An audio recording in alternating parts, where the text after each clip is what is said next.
Welcome to CrystalViewer 11.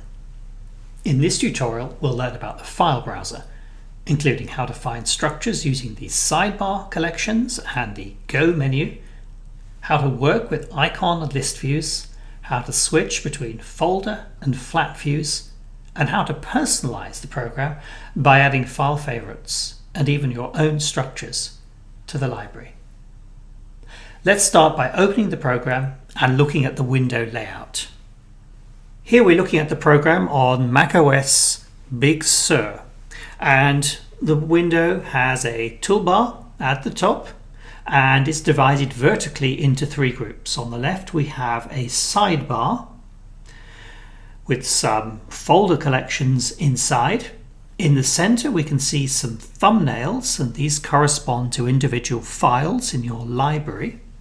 And on the right hand side we have an inspector area with some notes about the currently selected folder or any selected file.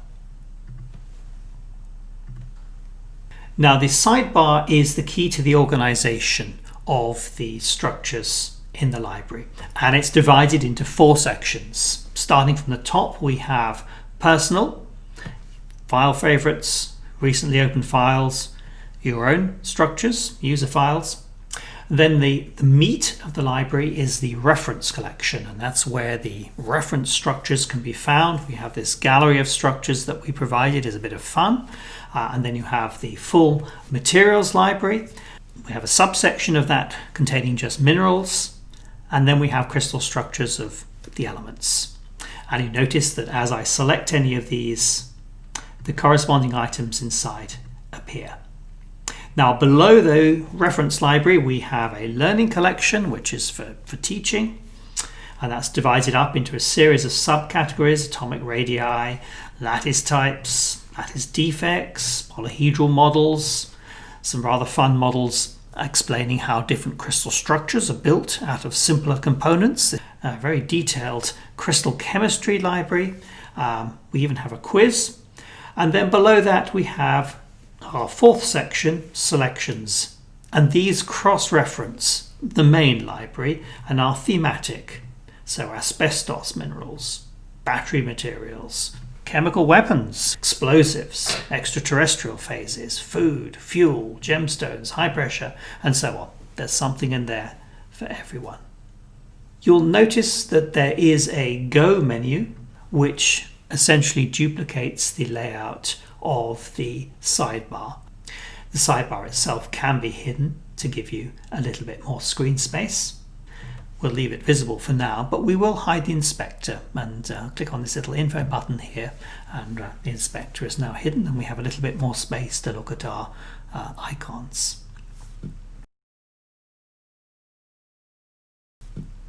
Now if we look back over here in the sidebar, you'll notice there are some disclosure triangles. So I can click on minerals and I see the contents of the minerals folder. If I open up the disclosure triangle, then those are the corresponding folders: non-silicates and silicates. We can drill down the list.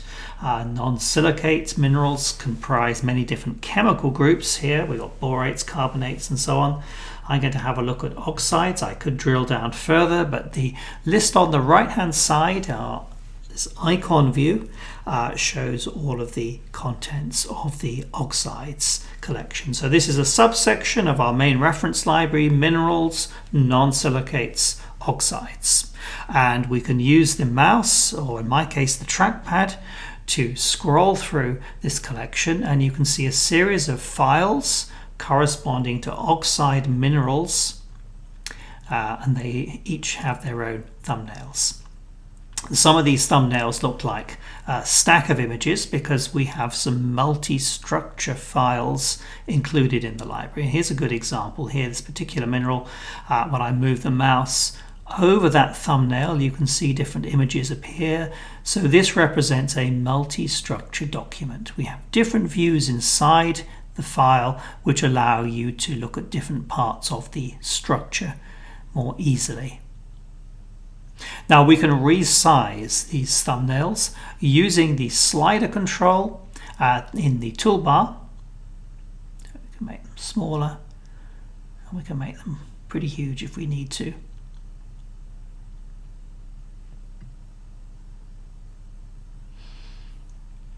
Now you'll notice that we have some subfolders here, and we could double click on a folder to show its contents if we wanted to, and we can use the back button to go back to where we were. Well, what happens if we want to see every single oxide mineral without having to keep navigating through folders? Well, if we uncheck this little folder button in the toolbar, then we see a flat view. This is the contents of the oxides folder, including the contents of any subfolders. Now, as well as seeing your files represented by icons like this, we also have the option of a list view. That is accessed using the toolbar. That's this pair of buttons here. You have a selector for icons or for list. And in list view we get a table with some columns, and you see that the columns include the chemical formula where known, the symmetry of the structure, which we call the space group, and the density and the volume. And these column headers allow us to sort. So I can sort, for example, by density, and so I can look at my densest structures. I can sort by unit cell volume, gives you an idea of the complexity of the structure, and we can sort by name. And you can also scroll up and down with the arrow keys on the keyboard, and we can also quickly move to a structure by starting to type its name. So if I want to go to the perovskite group, I can start typing PERO, and that takes me to perovskite. I'm going to go back to the icon view for now. Now you can personalize the library by marking certain files as being your favorite files. That will allow you to quickly access them in the future.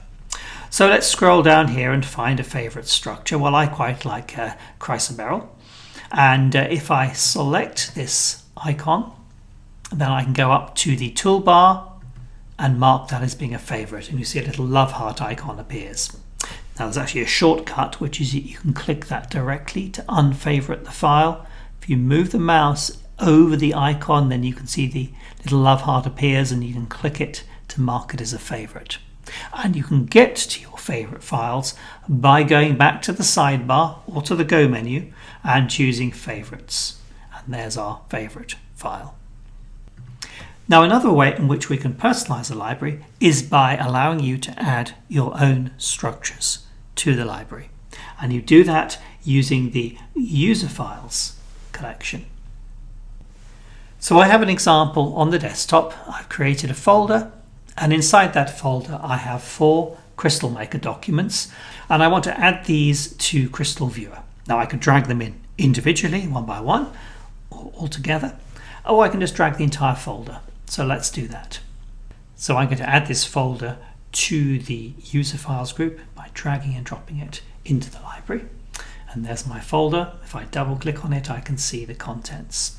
And I can organize these by adding new folders if I need to. And the easiest way to do that is to use the file menu, add folder, or I can right click and use the contextual menu. So I'm going to add a new folder, which I'm going to call phase transitions. And I'm going to add this file, which represents a phase transition, into the folder. And let's drag this one in as well for good measure.